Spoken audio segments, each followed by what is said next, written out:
係嗰網友呢個美伊戰爭啊，又傳出個消息啊呢個就話星期三就會達成協議啦，非常接近。我係來自未來嘅你，唔好呃我啦，幾十年後仲 keep 得咁好，呃鬼食豆腐咩？要維持豪放嘅底氣同美麗，全靠我日日都食呢一隻韓國 Hankook Life 賢健逆齡配方。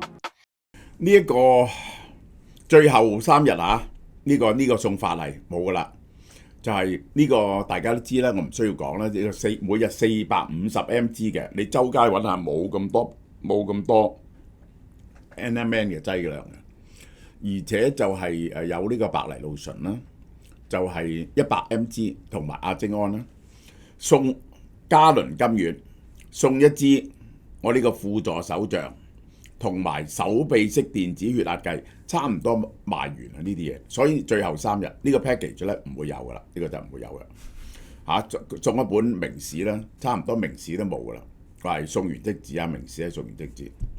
聽晚直播 Hyperscaler 同埋中美，究竟 AI 嘅霸權係會點樣走法？你聽下我嘅判斷，呢個咧對於你投資啊或者揾工啊讀書啊都好重要。呢個睇阿曼料星期三會宣佈臨時協議，Donald Trump 話進度良好，其實咧就咁嘅，佢哋咧就規定咗咧入去霍爾木茲海峽一定要經過伊朗嗰邊，伊朗係有權 regulate 邊隻船入邊隻船入，佢可以唔准你入，即係咧你唔可以喺公海駛入霍爾木茲海峽，又唔可以由阿曼嗰邊駛入霍爾木茲海峽。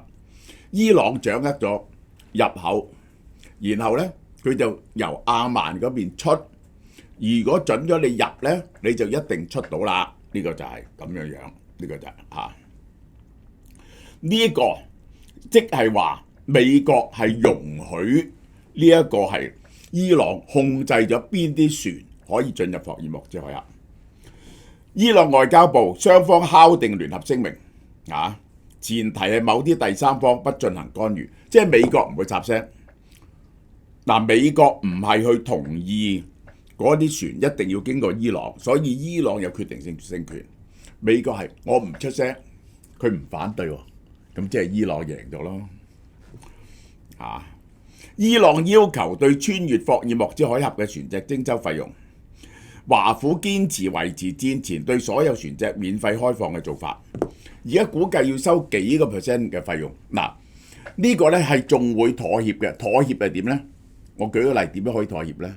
就係只係臨時收嘅啫，用第二啲名義有一個日落期嘅，咁樣美國咧就落到台啦。美國就落到台啦。Donald Trump 又警告，協議如果告吹咧，會遭受重擊。呢個係好啦。呢個要講翻2月到而家，我一直判斷美伊係唔可能搞到好大鑊收場。無論點樣講，美國同伊朗都冇辦法打到一場決定性嘅勝利出嚟。所以如果因為美伊戰爭嗰個油價飆升咧，個股價跌咧，我每次都係買佢反彈。咁結果而家呢次又贏咗，講10000次重擊，嗰個結構都唔會改變嘅。美國係有火力去打伊朗，但佢嘅火力就打伊朗咧，就打唔到伊朗投降喎。我嘅判斷咧，由開戰第一日，大家知道都係完全冇動搖過。你睇 Donald Trump 講咗幾多次？重擊伊朗、重擊計劃行動帶嚟嚴重後果，最後機會講咗10幾次。你唔好上當，完全唔使聽。點解呢？美國當然可以再炸伊朗啦，但你再炸呢，嗰啲固定地點呢已經你炸到8899啦。咁呢個叫 diminishing return， 個效能呢就減低。呢個就係咁樣，對改變嘅戰爭嘅結局呢冇影響喎。佢整下呢就分散晒噶咯，打一輪之後呢，你打落去呢就冇乜效果噶咯，同埋匿晒喺地下噶喎。呢個要打嘅嘢呢就打晒啦。問題唔係炸唔可以繼續炸，係炸完之後點樣收場嘅問題。你可以摧毀多啲目標，我都話啦。我舉個最簡單嘅例子，以前我哋嘅戰爭嘅一個鐵律係乜嘢呢？你永遠要靠陸軍佔領，如果唔係呢，你靠轟炸呢，未曾試過靠轟炸可以令到人哋投降啊！呢個完全靠轟炸令到人哋投降。呢個最接近嗰次就係日本㗎啦，呢個就係伊朗幾時會投降啊？你炸佢唔知。咁而嗰個石油個短缺咧係累積嘅。喂，如果無限期咁打落去咧，呢個美國咧係承受唔到喎。究竟會打幾耐咧？真正要逼降嘅一個國家，通常要控制佢哋嘅土地。派陸軍去打伊朗一個咁嘅國家，我睇有啲軍事博主成日都話準備用陸軍大量入侵，即係我係即係要嘲笑呢啲人係毫無常識啊！伊朗係一個咩國家？伊朗係一個9000萬人嘅國家，周圍都係山地。你打阿富汗都打咗20幾年啦，打阿富汗啦，一日咋？塔利班就崩潰啊！結果搞咗20幾年啊！要佔領係佔領一笪咁大嘅地方啊！你唔用70-80萬軍隊咧，根本唔可以發動一場咁嘅戰爭。Totally out of consideration， 而啲人咧係冇常識。美國絕對唔會發動一場咁嘅戰爭。美國人民絕對唔會支持大規模陸戰，根本唔係選項。冇佔領能力呢，傳統戰役呢，你就冇辦法逼到人哋無條件投降。有限期話逼到人哋無條件投降。好啦，最大鑊嘅一樣乜嘢呢？加碼去炸佢嘅力量呢都冇。戰場按日消耗，美國製造彈藥嘅能力呢非常薄弱。一年可以製造幾多巡航導彈呢？3幾百枚，包括美國自己用，包括埋賣埋俾外國。愛國者導彈又係3幾百枚，儲埋嘅精準彈藥咧已經打晒啦，呢個就係打到去咗70%啦，可以再慢慢打嘅，但係你根本就唔可以擴大打。Donald Trump 嘅軍事恐嚇咧，即係談判工具啫。呢個就等於呢個楊修之死啊！呢個曹操講嗰個口令係雞肋，進不能勝，退恐人笑，咁點呢？於是佢口令就係雞肋，食之無味，棄之可惜。唔係證明佢會打，係想撳低對方啫，嚇對方。但係呢，你已經係呢招用咗好多次。嗱，我打柒你嘅，我打柒你，結果10幾次都冇打，人哋要睇穿你，根本係唔敢打。呢個就係俾伊朗睇穿咗佢。好啦，調翻轉，伊朗啊係可以拖落去，令到美國付出代價。伊朗可唔可以打贏美國啊？根本都冇可能，係咪啊？已經冇能力取得決定性軍事勝利。亦唔可以打到美國滅亡，仲有個以色列喺度隨時插手嘅，你點會打得贏呢？而咧，你每日都有地方俾人炸，有人俾人炸死啊！你如果繼續封鎖你咧，你嗰啲民生咧就好慘，冇外匯，咁你點呢？你點解要打落去呢？美國逼唔到伊朗投降，伊朗亦都打唔低美國。喂，可以繼續打，但係冇人真正贏喎。再打落去咧，雙方付出好多嘅成本，冇收穫，有耕耘就冇收穫啊！呢個就係講緊同性戀呢個。雙方呢個係一個好出名嘅外交語言。呢場戰爭幾時唔打啊？呢個美伊戰爭、俄烏戰爭，當雙方都唔想打嗰時，咪唔打咯。嗱，呢個美兩方面都唔想打，根本夾硬喺度拖落去。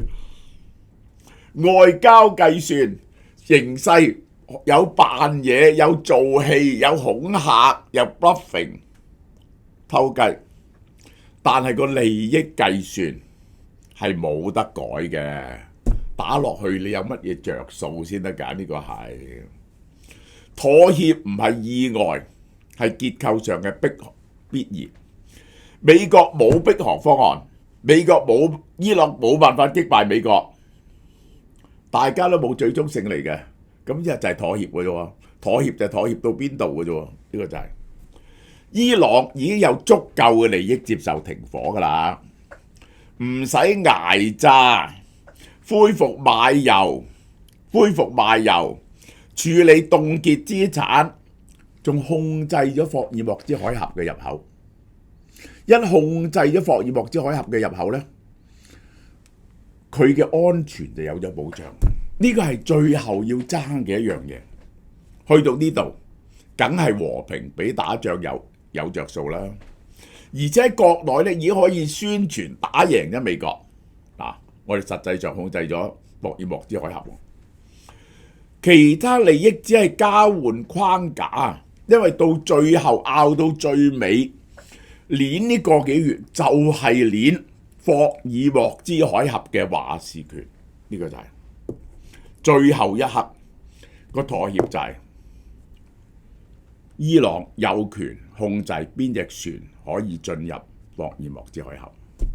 美國保持沉默唔出聲，就由伊朗同阿曼簽約，美國呢就有面啦。其實就係咁，伊朗控制進入渠道，離開就阿曼呢就俾任何人離開，即係呢嗰個其實打之前，伊朗係冇封閉過霍爾木茲海峽啊，佢係俾美國逼到封閉霍爾木茲海峽，以後佢長期對霍爾木茲海峽有一個否決權，呢個就即係等於中國同埋梵蒂岡嗰個協議，主教協議，大陸可以提名啲主教，而要呢個教宗同意。伊朗所有船進入霍爾木茲海峽要駛入伊朗嘅領海，既然進入伊朗嘅領海，伊朗就有權話邊個可以過，邊個唔過。而佢有呢個權嗰時呢，你唔敢攻擊佢，因為呢個就係佢安全嘅保障。呢場戰爭啊，注定唔會靠投降結束嘅。呢個就係美國終於獲得海峽重開，油價下跌，保障全球供應，而且實際上都已經炸爛咗伊朗好多軍火啦。又炸爛咗佢啲核設施啦，你話佢可以再做核設施，呢個都有排啦，係咪啊？伊朗取得霍爾木茲海峽嘅一方面嘅控制權，伊朗係獲得解除呢個封鎖，伊朗石油可以正式出口，伊朗嗰啲資金會被解凍，皆大歡喜。唯一唔高興嘅就係以色列。冇帶遮，偏偏仲落大雨，沖完涼都仲係尖寒尖凍。唉，今日真係攰到連煮嘢食都唔想。咦，差啲唔記得，仲有 Chan Hum 參雞湯，韓國製造，一包足足1公斤，加熱就食得。雞肉配韓國人參，湯香帶住淡淡參味，雞肉軟嫩，糯米吸滿湯汁，暖胃又飽肚。落雨返到屋企，一碗就暖晒。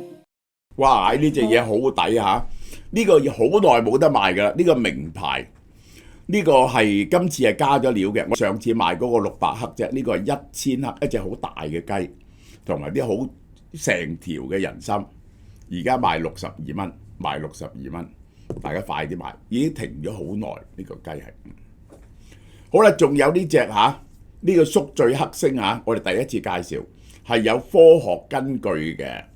證明咧，食咗佢之後咧，就減7.2% 酒精濃度，吸收酒精同埋宿醉嘅元兇乙醛。你咧係你飲呢個咧係飲酒之前30分鐘，你食一包。如果你飲到一半覺得飲好多咧，你再食一包。第二朝你食一包，你就唔會頭痛同埋最少啲酒，宿醉消失 ，happy 暢飲。當然啦，就唔好揸車啦，呢個係啊。好啦，138蚊啫，會員1件9折，第2件7折。